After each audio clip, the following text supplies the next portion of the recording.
many of the superlatives that will be thrown in the direction of Max Verstappen after the Miami Grand Prix, from P9 to a win, to a conclusive win over his teammate, who was on a roll anyway. Superb performance. Superb, no, the word's not enough. For me, you need to look at the email from Pirelli that arrived a couple of hours before the race, as they usually do, with the recommended race strategy for the winning strategy, the most likely strategies, the faster strategies, the fastest ways to win the Miami Grand Prix. And there were three on offer. All three of them began the race on the medium tyre. None of them had the winner of the race starting on the hard tyre. And yet that was a decision that they took on Max's side of the garage at Red Bull after that dreadful qualifying yesterday, when, although he'd been super quick in Q2, in Q3, in the first flying lap, he made that extraordinary error through the very quick S's leading into turn 7, the long left-hander. The car was unsettled going into the left-hander. And in retrospect, you got to say, what was he thinking? Because even if he'd been, I don't know, half a tenth quicker through the S's, because he'd just given it a little bit more throttle, he wouldn't have got any reward from it, because there's no straight after it anyway. It's just all that S section is setting the car up basically for turn 7. That probably occurred to Max later on, I would imagine, later into the night. But there's nothing like being on a different strategy to your teammate if you've got that sort of day in front of you. He's on the pole, you're P9, he's in a great car, you're in a great car, but you've got to do something very special.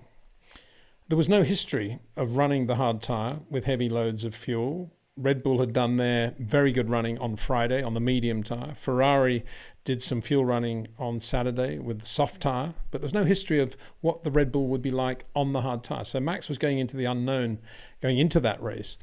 But before they even got into that situation, of course, he had to get through the first lap. As I said yesterday, the first lap was always going to be crucial in Max Verstappen's day on Sunday, because if he damaged the car in any way, very easy to do when you're starting P9 in Miami, then the day would have been very much over. But he survived. He got it through that first lap. And he got it through that first lap by driving just as he did in the opening phase of the Australian Grand Prix, just letting cars go around him. It was Lewis Hamilton in Melbourne. It was Esteban Ocon in the Alpine in Miami. Max almost got him out of turn 1, but then he let him go, let the traffic go, and he had a little bit of a gap in front of him when he came round at the end of the first lap. That's exactly the sort of lap that he needed to drive. And from that moment, the race came alive. Of course, there were question marks as to how good the RB19 would be, as I say, on the hard tyre. There was no history. But Max just knew it was the hard tyre. It was probably going to last for a long, long time, and just started to go for it. And very quickly, within 2 or 3 laps, he was catching everyone around him, everywhere, underbraking, into slow corners, out of slow corners, and of course, on the straight in the DRS. So he had this great racing car. He could punish the tyres as much as he wanted to. Meanwhile, at the front, Sergio Perez had run the recommended Pirelli strategy. Medium tyres off the line, one stop, run that medium tyre for as long as you can to the fullest extent of the window, lap 20 if possible, and then switch to the hard tyre. And that's what he did. He managed the race beautifully. Trouble was, by the time Max got up to P2, he was only 4.3 seconds in front, and already his tyres were starting to go off. And Max remorselessly closed the gap. At that moment, I think on Sergio's side of the garage, if that's the right phraseology these days, I think they would have been saying to Sergio, don't worry, he's on the hard tyre, he's on a completely different strategy, you're doing exactly the right job, Checo, just keep going, you can still win this race. Through Sector 1, interestingly, they were dead even most laps, 31.3, 31.4, 31.2, 31.3. And the thought occurred that maybe Max was thinking, well, this is what I had the issue yesterday, there's a lot of crosswind out there, I need to leave a little bit of margin here. But in reality, I suspect it's because that is the sector that punishes the tyres the most. And Max was just incredible through that, on the hard tyre, matching everything that Sergio could do on the medium, through the S's and then into that long left-hander. Just brilliant through there. And also high-speed braking at the end of the main straight past the pits. Sector 2 was where Max was really, really good. Of course, that's the straight, but then it's also that very tight, demanding section, some camber changes, very tight corners. You've got to be very, very precise with the car. Easy to run wide, easy to hit chicane curbs too hard. Max was just brilliant through there, as he was generally through Sector 2 in Baku, except that by the time he got to Sector 2 in Baku, the tyres were generally overheated. But here, it was a different story. Max was looking after the tyres in Sector 1, and it was a different Sector 1 anyway. It wasn't a Sergio Perez Sector 1. It was a Max Sector 1, and he was just cruising there. And then in Sector 3, they were pretty much dead even. So on lap 20 then, it was Sergio Perez coming in for his new hard tyres. And from that moment on, pushing hard, going for it, and potentially still going to win this Grand Prix from the pole. And he pared Max's 16-second lead down to about 14 seconds. And you thought, yeah, this is starting to look like a real motor race. But then Max was given the signal that he'd done a great job managing the tyres, and now he could push them a little bit more. And the gap correspondingly began to expand. 14 became 15, 15 became 16, 17, 18 seconds. This was the moment when Sergio Perez would have been demoralized, thinking, what is going on here? I was on the pole, I'm running the race-winning tyre strategy, and right now I'm on the hard tyre, and Max Verstappen is getting away from me. And that wasn't Perez being on the wrong strategy necessarily. It wasn't Perez having problems with his car. It was just Max being absolutely superb when they said, right, Max, you can go for it now. And he started to go really quickly through Sector 1. They did say at one point, Max, be careful, there's a lot of wind there. But Max just went for it. And that's where I think he won this race. Just brilliant. The back end of that hard tyre stint, particularly through Sector 1, through those fast S's, where he'd had the problem in qualifying. Forget about that. This was Max. The change of direction, just wonderful to watch. It was inevitable, though, that when Max came in, he would lose the lead. And sure enough, he came out behind Sergio Perez, about 3 seconds behind him. He caught him very easily on the new mediums. But then what was going to happen? Then we got to the famous sweaty palm moment about which I was speaking in Baku, that never happened for the Red Bull management on the pit wall because the safety car came out. But now Sergio Perez, winner in Baku, winner of the sprint race as well, on the pole in Miami, all of Mexico now seeing him as a major championship contender, in theory going to win the Miami Grand Prix, leading the race, and now Max Verstappen. What has gone wrong? Max Verstappen's on a new set of mediums, catching Sergio's now on old hards. But what's he going to do? What was Sergio going to do in reaction? Well, there was a moment when they got to the end of the back straight, Sector 2, back straight, long straight, DRS, when it looked as if Max would have pulled off one of his normal passes. But Sergio stayed right on it under braking, and Max gave him the benefit of the doubt, and Sergio turned in, Max backed away, and it was Sergio's corner.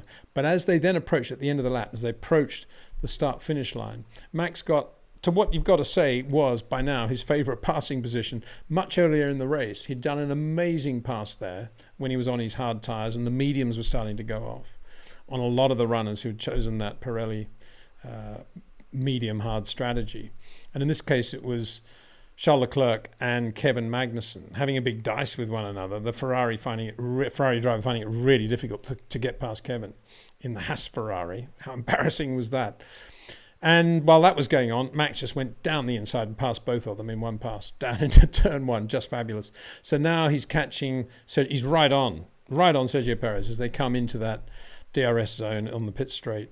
And Sergio does the logical thing. He moves to the right. Dust comes out from under the back of the RB19. He's offline. So Max does the logical thing, goes left onto the racing line, and he's got the grip. He brakes later. He goes into the corner on the outside. He's ahead of Sergio. It's one of those moments where you think, yeah, what's going to happen now? Is Sergio going to back away? Is Max going to back away?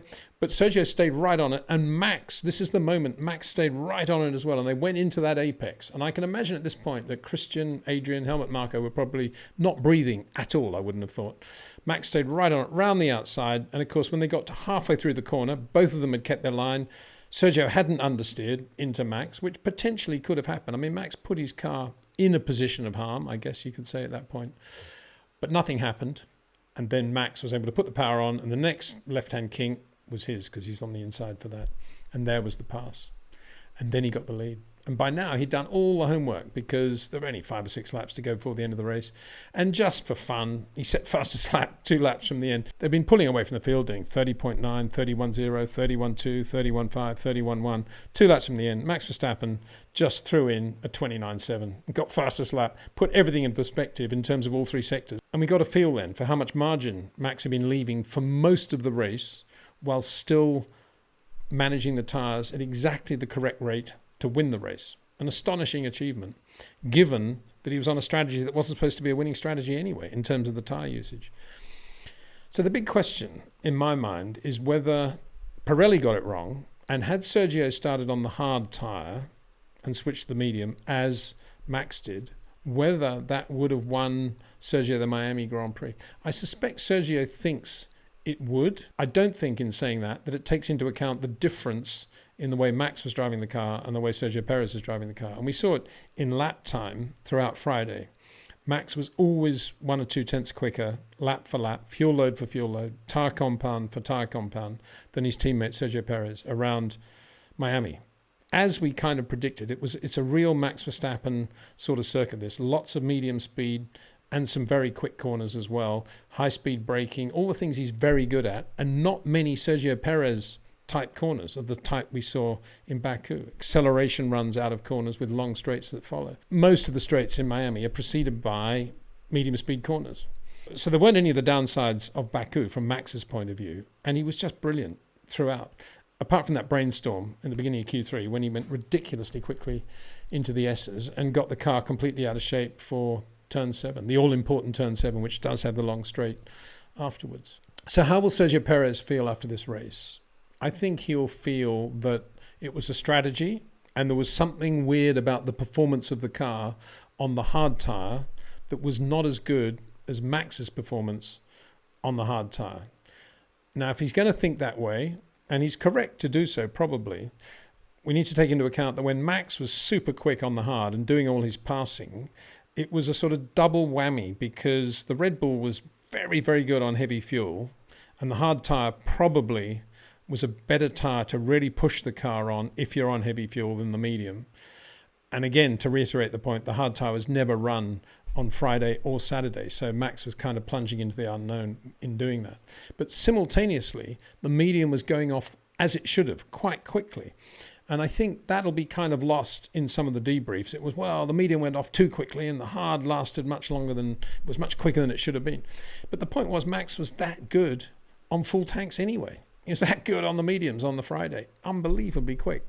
And nobody else who started on the hard, notably Lewis Hamilton, could do anything on the hard tyre. Yeah, Lewis was in a Mercedes, and there's no real comparison with the Red Bull. But compared with his teammate, George Russell, who started on the medium, Lewis was really stuck in the midfield and was struggling with grip. Absolutely no grip or tyre temperature on the hard tyre. And yet the Red Bull was brilliant on the hard tyre. And when they got to the other end of the race, on lighter fuel, the harder tyre correspondingly was less impressive.